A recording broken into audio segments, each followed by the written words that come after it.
আসসালামু আলাইকুম। সবাই কেমন আছেন? আশা করি ভালো আছেন। আসলে আমরা মানুষ সবাই যন্ত্রের মতন হয়ে গিয়েছি।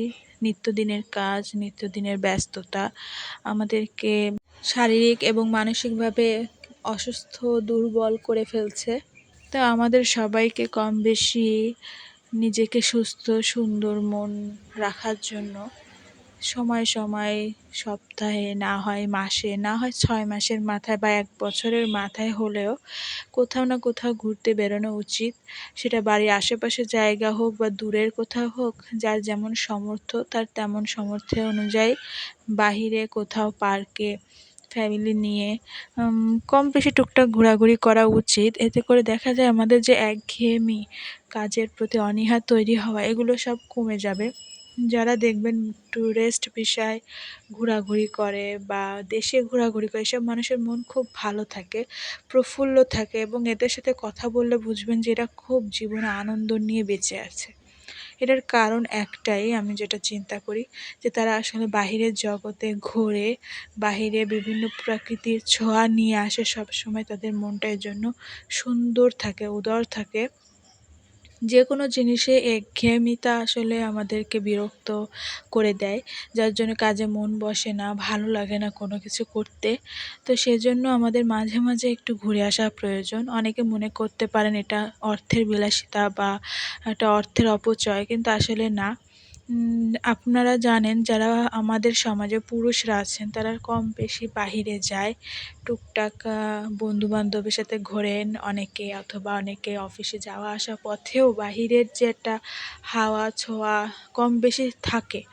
হ্যাঁ, এটা বলবো না যে তারা ঘোরাঘুরিই করে সবসময়, কাজের প্রয়োজনে হলেও বাহিরে যাচ্ছে, ১০ জন মানুষের সাথে মিট করছে, কথা বলছে, এতে করে তাদের মাইন্ড সেট আপ, কথা বলার ধরনটাই আলাদা হয়।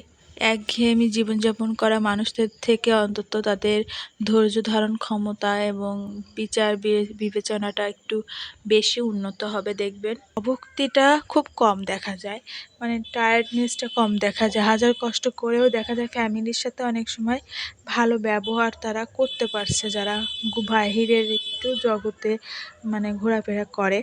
আর যেসব পুরুষেরা শুধু অফিস, অফিস, অফিস টেনশন নিয়ে বাড়ি আসে, তারা দেখা যাচ্ছে বাহিরের যে যত স্ট্রেস, তারপরে বাহিরের যত টেনশন সব বাড়ি এসে এমনভাবে বের করে যেন বাড়ি তার সব স্ট্রেস বের করার জায়গা। তো এটা আসলে ঠিক না। এতে করে বাড়ির মানুষের পরিবেশও নষ্ট হয়, মানুষের মন নষ্ট হয় এবং পারিবারিক সম্পর্কগুলোও, ফ্যামিলি সম্পর্কগুলোও নষ্ট হয়ে যায়। তার জন্য আমাদের যেটা করা উচিত, একটু ঘুরে আসি, একটু আনন্দ নিই বাহিরের জগতে, তখন দেখা যায় যে মনটা ভালো থাকে। এবং এই ক্ষেত্রে মহিলাদের জন্য আরও বেশি সমস্যা হয়ে যায়, কারণ তারা বেশিরভাগ টাইম ঘরের ভিতর থাকে, বাচ্চা কাচ্চা যাদের আছে তাদের বাচ্চার পেছনে সময় দিতে হয় এবং সময় দেওয়ার কারণে দেখা যায় যে তারা অনেক সময় খিটখিটে মেজাজের হয়ে যায়। দেখা যায় বাচ্চাদের কন্টিনিউয়াস জ্বালাতন বা চিৎকার চেঁচামেচি বা তাদের প্রতি কেয়ারিং করতে যেয়ে মা অনেক সময় বিরক্ত হয়ে যায়, যেমন আমার ক্ষেত্রে অনেক সময় হয়। তো এটার জন্য উচিত আমাদের যারা ভাইয়ারা আছেন তাদের ওয়াইফদেরকে নিয়ে একটু বাইরে নিয়ে ঘুরে আসা। এতে করে আপনার মনটা ভালো হয়ে যাবে এবং তারও মনটা ভালো হয়ে যাবে। বাহিরে যাওয়া মানেই যে টাকা খরচ তা না। আপনি পারলে বাড়ির আশেপাশে কোনো জায়গা বা নদীর পাড়ে নিয়ে যান, কোথাও মানে হাঁটার স্পেস থাকলে সেখানে হাঁটতে নিয়ে যান, বা কোনো মার্কেটে নিয়ে যেয়ে ঘুরায় আসেন। আপনি আপনার সামর্থ্য অনুযায়ী আপনি আপনার স্ত্রী, পার্টনার বা আপনার ফ্যামিলিকে ঘুরিয়ে নিয়ে আসবেন। যদি আপনার বাসায় বৃদ্ধ বাবা-মা থাকে তাদেরকেও নিয়ে যাবেন। দেখা যায় তারাও মানে মনটা খুব ভালো রাখতে পারবে। মোট কথা হচ্ছে, সমাজে চলতে গেলে যেমন কাজের প্রয়োজন, তেমন নিজেদেরকে ভালো রাখতে হলে অবশ্যই এভাবে কোথাও না কোথাও ঘুরে আসা প্রয়োজন। এতে করে মাইন্ডটা ক্লিয়ার হবে, রিফ্রেশমেন্ট আসবে এবং কাজের প্রতি আবার মনোযোগ দিতে পারবেন। তো এটাই ছিল আজকের আমার ভিডিও। আমিও গিয়েছিলাম আমার ফ্যামিলিকে নিয়ে খুলনা গ্যারিসন পার্কে। এই পার্কে যারা যারা গিয়েছেন তারা অবশ্যই চিনতে পারছেন ভিডিওটা দেখে। আমি এর আগে অনেকবার গিয়েছি, বাট এবার লাস্ট গিয়েছি 2025 সালের একদম প্রথম দিকে, মানে এই বছরের প্রথম দিকে। তো এটাই ছিল আজকের ভিডিও। সবার কাছে কেমন লাগলো অবশ্যই জানাবেন।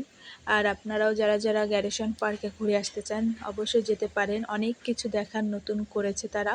ভাল্লুক যেমন রিসেন্ট আমি দেখছি, যেটা আগে কখনো দেখি নাই। তো যাই হোক, এটাই ছিল আমার আজকের ভিডিও।